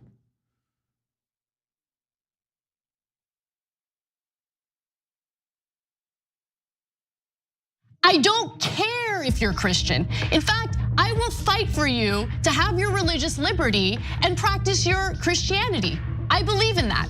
I don't believe in Christianity, which means that you do not get to dictate the way I live my life based on your religion. I don't care what the Bible says. You have every right in the world. All those women who identify with your religion have every right in the world to not get an abortion, to not take birth control, but they do not have the right to dictate my life and what I decide to do with my body. I don't care about your goddamn religion. I'm so tired of having nonstop conversations about what the Bible says. You live your life in the way that you interpret the Bible. Again, I don't care, but you don't get to take the Bible and tell me, well, the Bible says this in this chapter, in this verse. I don't care. I don't care. I don't believe in it. And I have the right, based on our Constitution, to not believe in it. No part of Gaza has been left unscathed. Ain't a whole lot left. I don't know why they need any more bombs. Let us be clear. The United States provided $18 billion in military aid to Israel. Netanyahu, indiscriminate bombardment, have killed more than 50,000 civilians, 60% of whom are women, children, paramedics, and journalists. All of this is against basic human decency.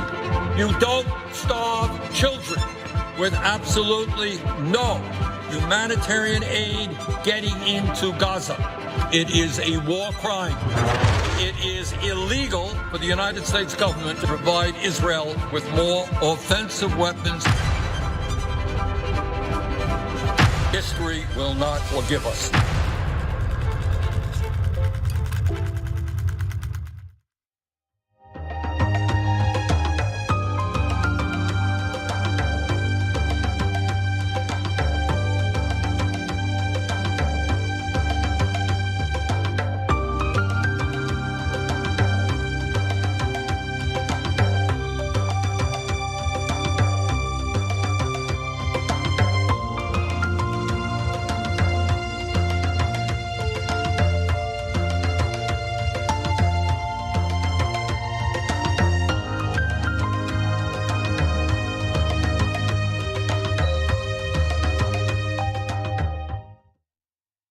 Read with us. Of course, she's at Rebel HQ and also on Indisputable. Check out all those shows.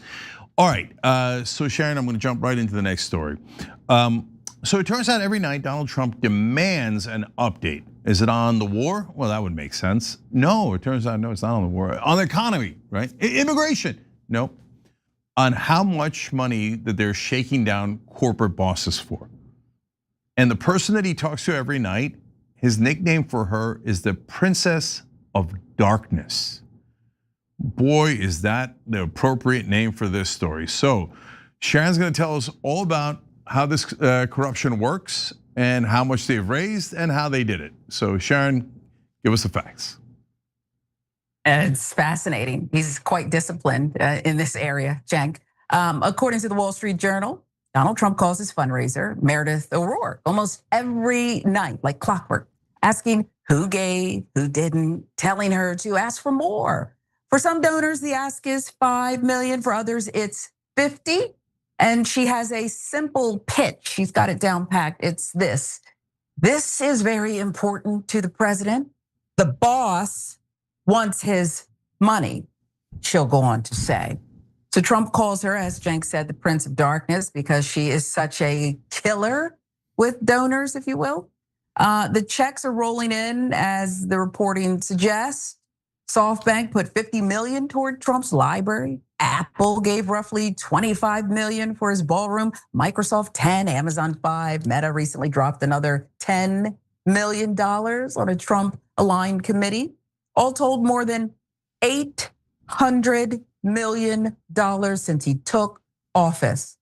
That's a record. There is no sitting president who has ever pulled in these sums for his own pet projects. And for most of it, the public never gets to see who gave or where it went. No law requires that, if you can believe it.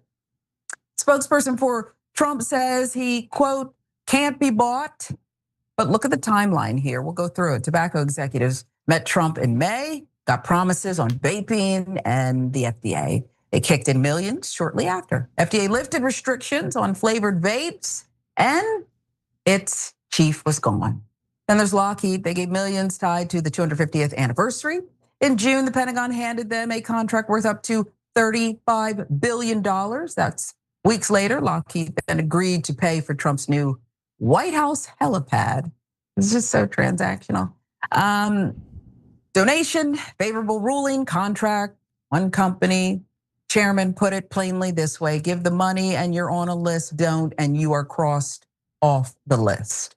And remember, this is the guy who ran in 2016 on something about draining the swamp, who called super PACs a scam. It was, and a decade later, he's the one on the phone every night asking, who hasn't paid yet?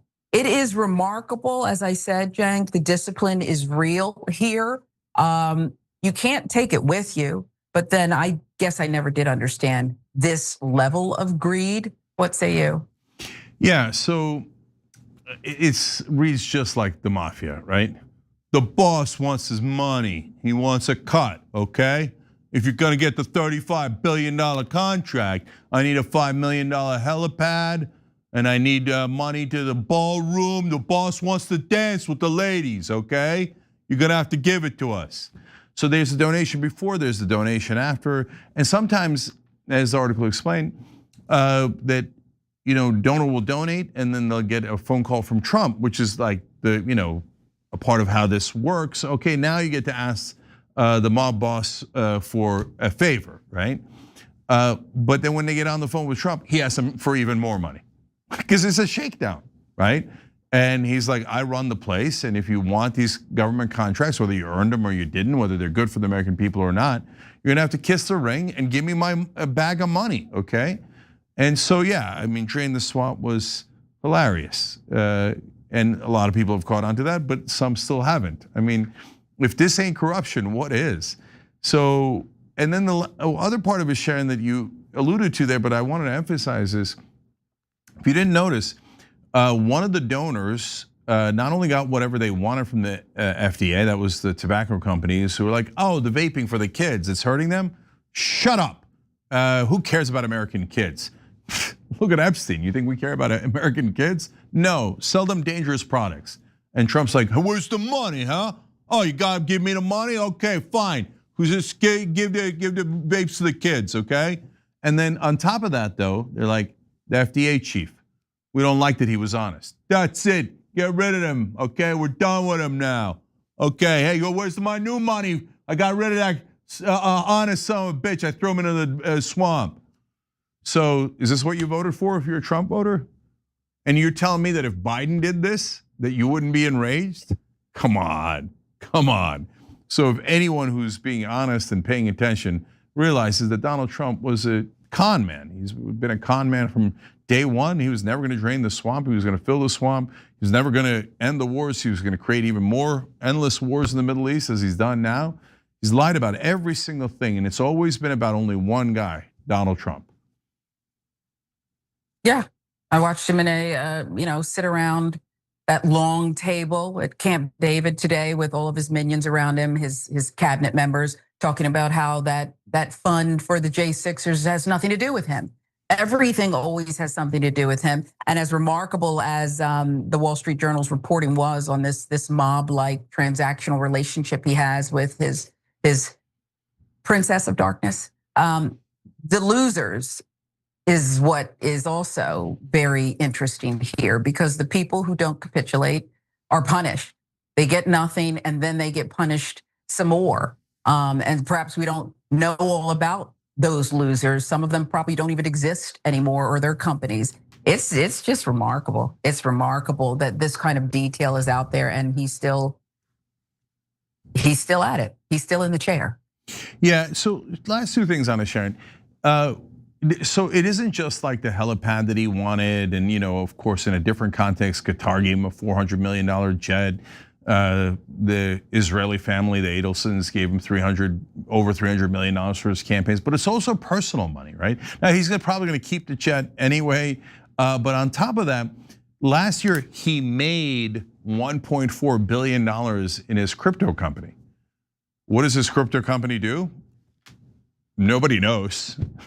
Like, he has a media company. They made like $3 million in revenue and lost $700 million. What is that? That's not a company, okay? But the entire time, Trump is taking it, putting it in his pocket, taking it, putting it. $1.4 billion. Where did it come from? Oh, we don't know. It's crypto. Oh, everybody's bribing him, flat out bribing him. So I don't know if there'll ever be accountability after he leaves office. I know that, of course, if we can show and prove, oh, here's the money from here, it went into his pocket, and then he did a favor for them as the president that he shouldn't have done. It's on behalf of the American people. You know what Trump and his remaining cult will do, right? There isn't as many of them as there used to be, but they'll cry. They'll be, lawfare, just because he took 1.4 billion in bribes, and he sold out the American people. They'll be like, oh no, our beloved, precious Donald Trump, he's the victim. He's not the victim, he's the mob boss. And so he couldn't have lied to you more if he tried, and he has tried. He is a gigantic liar. And so right now, our government is up for sale. And last part of it, Sharon, is that when you give contracts based on favors to an individual rather than who earned the contracts, so is it going to the best company that's going to deliver the best results for the American people when we make a deal with them? No. So the American people are an afterthought here. So they don't, and besides which, they don't have to make a great product. They just have to bribe Trump. So then they have no incentive to make a good product as long as they keep bribing the president. And whether it's campaign contributions or his ballroom or his helipad or directly into his crypto company. And the thing that's haunting is all of these giant companies that we were told by our corporate media, who are other giant companies, told us, oh, these are great companies and they wouldn't do anything wrong. They're stalwarts. They're good citizens of America. And they're like, oh, there's a fascist in charge who's taking bribes? Oh yeah, sign me up. Like 5 million, can I hear 10? Can I hear 20? They all lined up, the Apples and the Facebooks and the Amazons. And they're like, oh yeah, goddamn right, we'll participate in corruption. And we're lucky that Trump's an idiot. But the next time someone who's like 20% smarter gets in and does the same thing, apparently all of our corporations, American corporations, they're not, they're multinational corporations owned by people across the world. They will betray us and they will do the bribery and the corruption every single time. They are not patriots, they're not humans. We need to make sure that these corporations serve the American people, not vice versa, where we're all serving corporate power and the disgusting corrupt criminals like Donald Trump that they put into office. All right, we're out of time here on this segment. So let's take a break here, and when we come back, we'll tell you about how big oil is also robbing us blind while they're making record-breaking profits.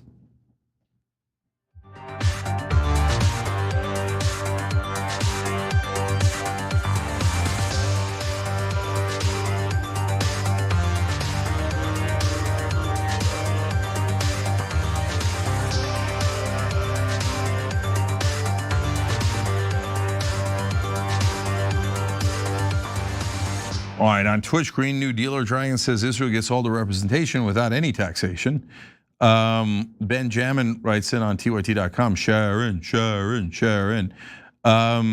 David Terry writes in, it was great when Zoran Mamdani won in New York City, knowing how much money Israel lost. It'll be even better when Abdul El-Sayed wins, knowing they lost more money. Agree on all of that. Mr. Fantastic Dragon says the American people are all starting the awakening. That crap will no longer work, and this power comes from our brothers and sisters at TYT and other real journalists out there. We are all with you. Never stop the fight for truth. All true American heroes to help free us all. Well, that's beautiful. Thank you for saying that. Really appreciate it. And we do need it because we also get commentary from the establishment. Oh, you guys are ridiculous. You're now banished, okay? You're not legitimate anymore. If you're not kissing Israel's ass, you're not legitimate. Yeah, okay, you can take that legitimacy and shove it right up your corrupt asses. Okay, Pedro writes in about Haley Stevens. Midwestern twang, the latest polls from the Michigan Senate race have the dark horse, Dr. Abdul El-Sayed, ahead by at least 10 points. If we were still in the prior Trump-Biden era, I'd say they've been drinking heavily, but maybe times have changed. Maybe independents now see the horse jockey handicap past the Fool's Prize winning ticket, scooped from easy television commercials, priming minds into a mob collective TV block insurmountable till now, and instead actually see natural graft through online news outlets like the Young Turks and Breaking Points, which have been preaching to tens of millions for years. Or maybe now we feel the squeeze in our pocketbooks coming from brash, unapologetic incompetency.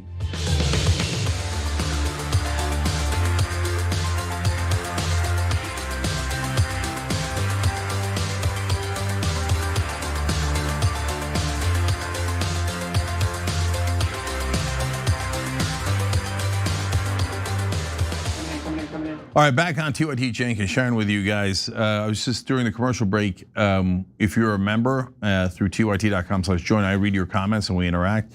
And I was reading a member on tyt.com, Pedro's comments. I just wanted to say, I didn't get to finish it all, it was long, but Pedro was kind of poetic what you wrote, and I appreciate it, and I appreciate you calling us out, and by the way, including Breaking Points as well, for doing really great work on getting you guys the truth to the best of our abilities. So thank you. All right, Sharon, we got another story for you. Let's do this. The president was right to strike back against Iran. I think we need to continue to hit them hard. We need to keep the embargo in place, which is devastating their economy. We need to keep the strait open to keep costs down for Arkansans and all Americans. I've been in favor from the very beginning, going back to April, to finishing our military campaign, maybe 2 or 3 more weeks of intensive bombing that reduces their ability to threaten our troops in the region and that reduces their ability to stop shipping through the Strait of Hormuz. Can they still harass shipping? Yes, but we have the ability, working with our partners, to keep the strait open, to keep the flow of oil out, to keep prices down for Arkansans and all Americans. And then we can keep the embargo in place in the long run. So that was Tom Cotton, senator from Haifa, telling us how great Israel's war is and that it's a good thing we're doing this war because it's going to keep prices down. Has that been our experience? Well, apparently not, because Sharon's about to tell you how much money the oil companies have been making because oil prices have been so high during this war. And remember, I'm going to tell you at the end how much money we give to the oil companies as a gift because of disgustingly corrupt politicians like Tom Cotton. So Sharon, give us the facts. Well, here it is, Cenk. If the United States could force open the Strait of Hormuz, we would have done it already. That's point number one. There are reports of limited traffic through the strait, but Iran is still exerting influence over the strait. And today, the IRGC stated that Iran struck 2 tankers under U.S. escort. With the strait still gridlocked, the Trump administration is scrambling for a way out, of course, but just check out how they're spinning it today. On Friday, Trump brought his cabinet together at the Camp David retreat in Maryland to try and chart a path forward for the war.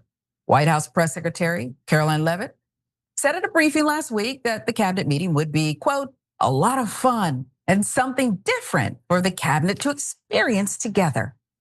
According to the Exxon Mobil CEO, Darren Woods, the Trump administration needs to get their act together and they need to do it fast.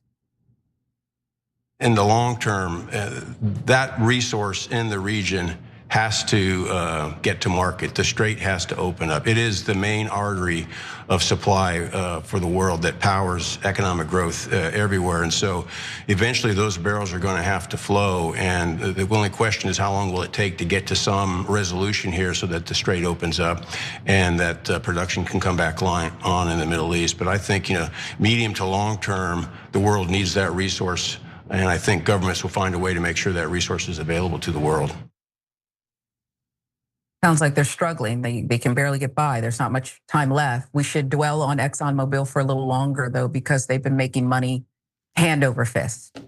Exxon posted profits for the quarter of $14.5 billion. That's more than doubling from about $7.1 billion in the same quarter last year.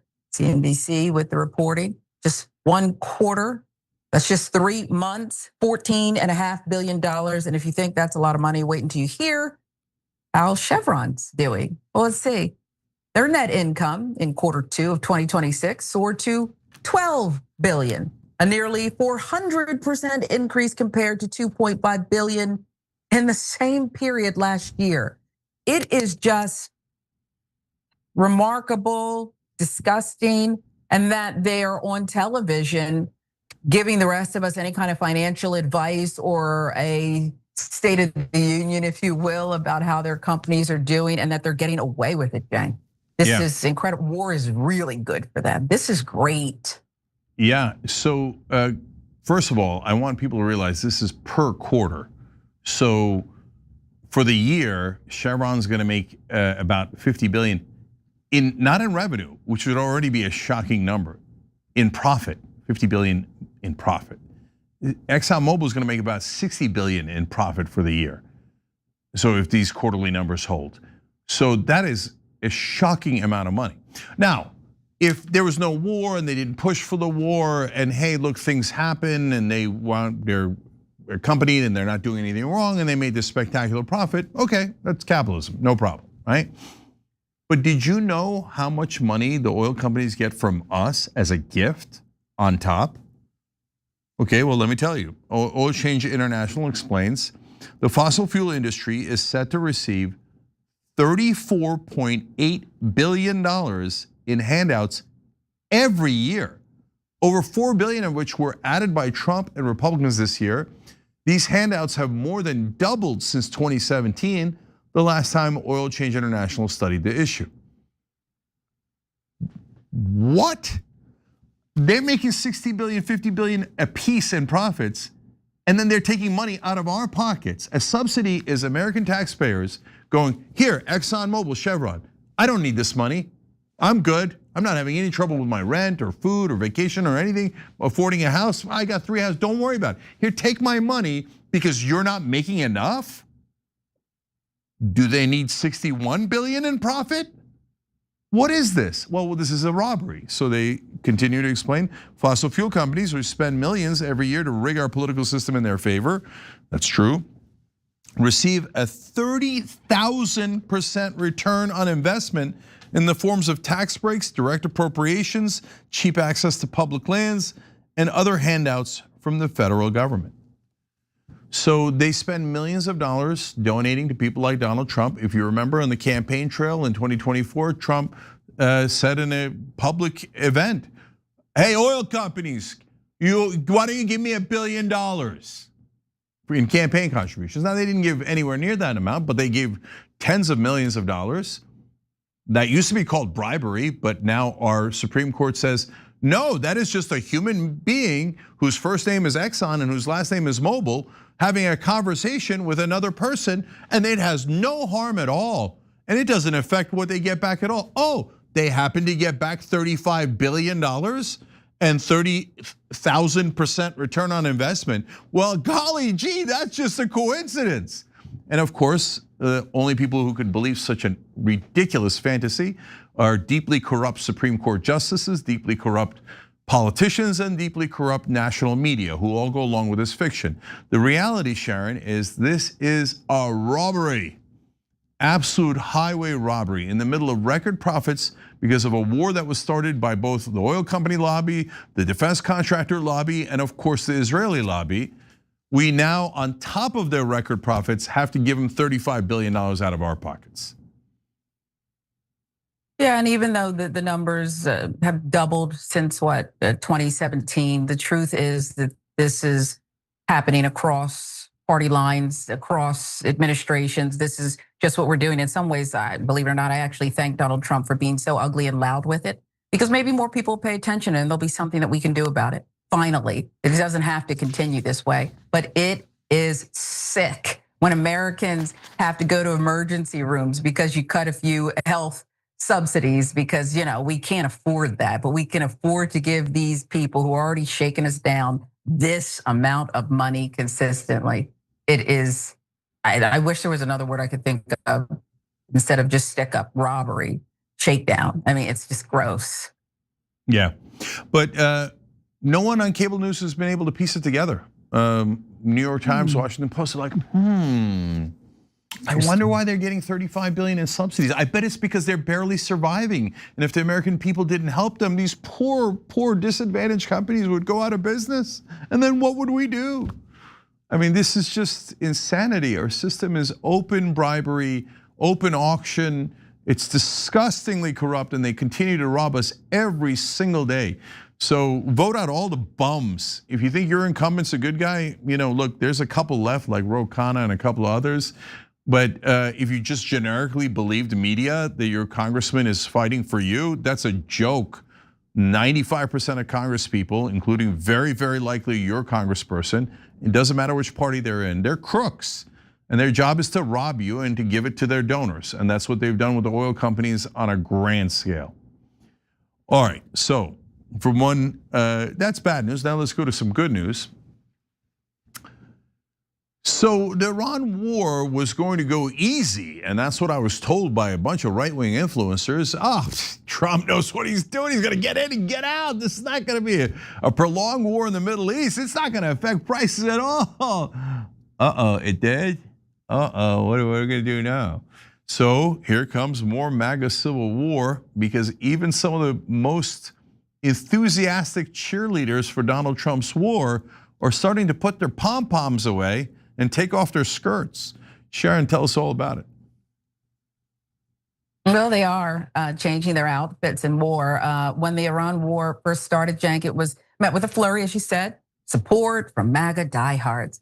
But as the war drags on, polling increasingly shows its unpopularity. Those same cheerleaders now seem considerably more hesitant. As Media Matters for America reports, although the war has created some fractures in right-wing media, at the outset of the conflict, it had no shortage of boosters, either Iran hawks or MAGA hacks. Now, as the Iranian government has survived months of bombing and operationalized its previously unrealized control of the Strait of Hormuz, some of those pundits are scaling back their ambitions. And to demonstrate what's going on here, let's watch two clips from Benny Johnson. The first is from the early days in the war. The second is from this past weekend. We're gonna start with this. Here's from yesterday. Why not? We're just gonna have a couple laughs. We've been having some dark shows, some bombing, war, death, Straits of Hormuz. Can we rename the Straits of Hormuz the Straits of America, please? Are we there yet? So there we go. United States and Iran both want to return to an interim ceasefire agreement, and negotiators are discussing a compromise that would see Iran oversee vessel transit through the Strait of Hormuz with fewer restrictions on shipping, the Associated Press said, citing regional official involved in the mediation efforts. I just don't care. I don't care. I don't care. Let me say it again. I don't care. I don't care. Just keep the boats moving through the Strait of Hormuz. I didn't care before the war. I don't care now. I want peace. I don't want economic collapse. I don't want political collapse in my country. If Iran oversees the boats in the Strait of Hormuz, that doesn't bother me one bit. I'm not going to lose any sleep over it. Okay, so Johnson is far from the only one who's changing his tune. Back in April, Newsmax Carl Higbee defended the Trump administration as they refused to explain the goals of the Iran war. You know what? The Pentagon and Trump and the state, they owe us no explanation on what they plan to do. Why? Because that also tells the enemy. I mean, let's not just tell the world our plan. How about that? You know, enough, because Trump announced what's going to happen in vague terms Tuesday by 8 p.m. Okay, but now you need to fast forward to last week. Higbee appears to have also had a change of heart. Listen. You want close to totaling, I think it's like 80 something to $100 billion. Man, look, I will pay my taxes twice this year to help with that nut if you tell Congress that this is what we want to do and this is how we're going to achieve it. Like the first mission in Iran, Midnight Hammer, there was objective, there was plan, there was action and completion. And then you go get Congress to buy in and they declare war, and you bury that entire country under a blanket of American-induced dust. I will support my people going in there and snatching bodies in the middle of the night and taking their oil fields and turning every single power plant, civilian or military, into a parking lot. Pete, I will support you no matter how many war crimes the international community thinks we would be committing, but do it right, which I know you want to do, man. You have said it, and I know you, and I know because you were in that 20-year fight, that endless war in Iraq and Afghanistan right next to me. Give NATO the finger, and critics know where to hide. For God's sakes, give those families on the tarmac today a reason their children died. We'll end with the Daily Wire host, Michael Knowles. Take a look at what he sounded like in March versus what he sounds like now. Panicans destroyed again. For now. Of course, it's a live situation. As I've said from the beginning of the Iran war, very, very high stakes for President Trump. But as of now, all the Panicans' predictions have been wrong. Like all of them. The most recent prediction, based on oil prices spiking a couple days ago, was that the Strait of Hormuz was going to be closed. Oil was going to go up not just to $115 a barrel, but to $150 a barrel maybe. And this was going to plunge the world into a global recession. And it was all over. It's just an indication. It's a leading indicator that the appetite for this war is waning, not just with the broader public, but even among the legislators. So I agree in principle, it would be good to wrap up the war. But this is the problem with war is, as we now repeat almost every day on the show from Machiavelli, a war begins at any man's will. It does not end at any man's will. So somebody tell your boss, right? Somebody tell his boss. In any event, this shifting rhetoric shows the delicate balancing act right-wing media are engaged in. The hawks, they want to escalate. The hacks want to continue to ingratiate themselves with the administration, while even Trump voters are growing more opposed to another forever war. So now what this means for Republicans on a broader scale, especially going into the midterms, is still to be determined. Doesn't look good. Still, watching the defining political movement that has dominated US politics over a decade fracture over this, I think we all have to agree it's a fascinating watch, gang.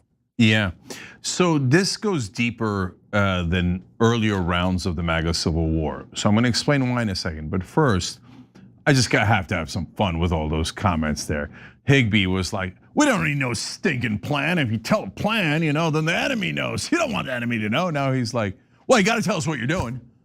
I mean, if we don't know what you're doing, what are we spending all this money for? Oh, I thought we didn't need to know the plan. I thought Haig said then Trump had this thing figured out. What happened, Carl? Okay, he's one of like the worst people in media. And even at this late date, when he's like, I mean, what's happening? I gotta know what's happening. He's still like, well, we gotta turn them into nuclear dust and we have to crush their bones and kill all the civilians, right? You're a sick, disgusting person who brings shame to our country. And so I don't want anybody outside of America thinking that guy's normal. He's radical and not like most decent moral Americans. Okay, and then Michael Knowles with the panic hands. You guys are all panicking. And all of your predictions have been wrong. Oh my God, their predictions were right. I'm panicking. We got to get out of this war. I'm going to tell you why in a second. But I'm loving this.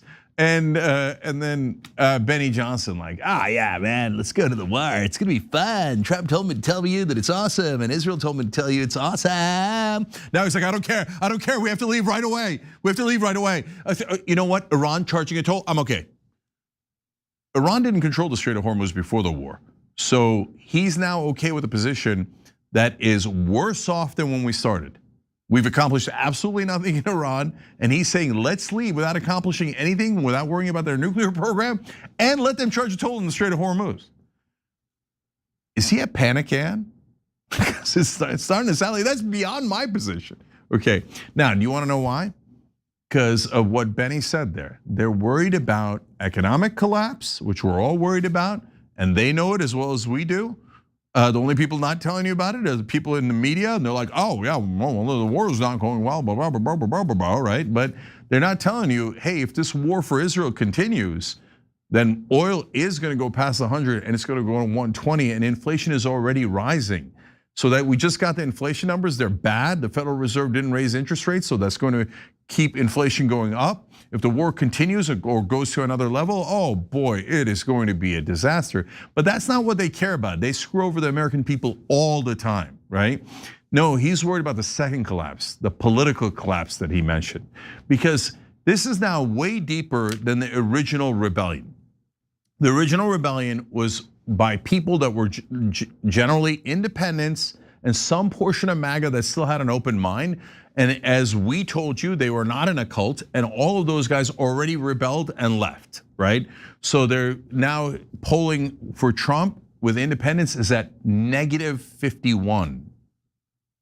Wow, I've never seen a number like that. Okay, so some people said, oh no, if they voted for Trump, they're never going to abandon Trump. Well, I said they would, and now it's at -51. Okay, you can make whatever you want of that, but the bottom line is good. Those guys are not supporting Trump or the war or Israel or any of that stuff anymore. Now there's still about 2/3 of MAGA left, which is remarkable. I'm not even talking about independents or others that voted for Trump. We're talking about core MAGA, and 1/3 of them have already left. There's only 2/3 left, and that's why Trump's all the way down to 32%.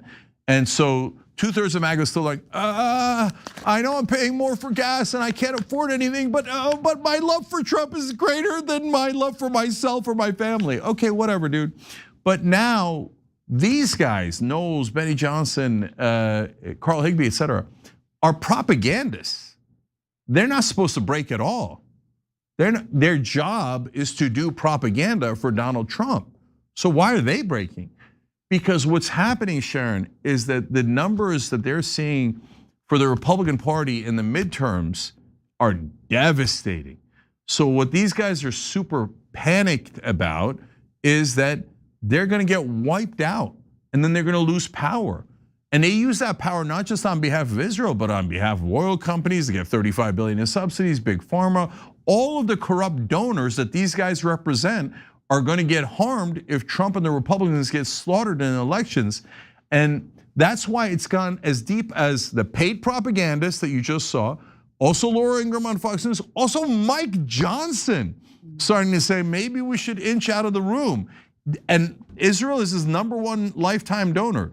So this is as deep as it gets, and I think it's because they're realizing this is might cause the collapse of the entire Republican Party, because at this point, even their own voters, even their most loyal voters realize they're giant liars and they got us into a disastrous war on behalf of another country.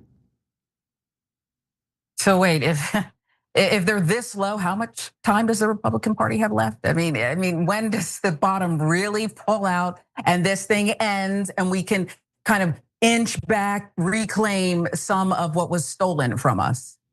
2028. So 26 is the beginning, but they hit the iceberg in 28. So let's see how it goes. All right, bonus episodes coming up next. John Underwood's coming back, so stay right here and we'll see you on Monday. Bye-bye.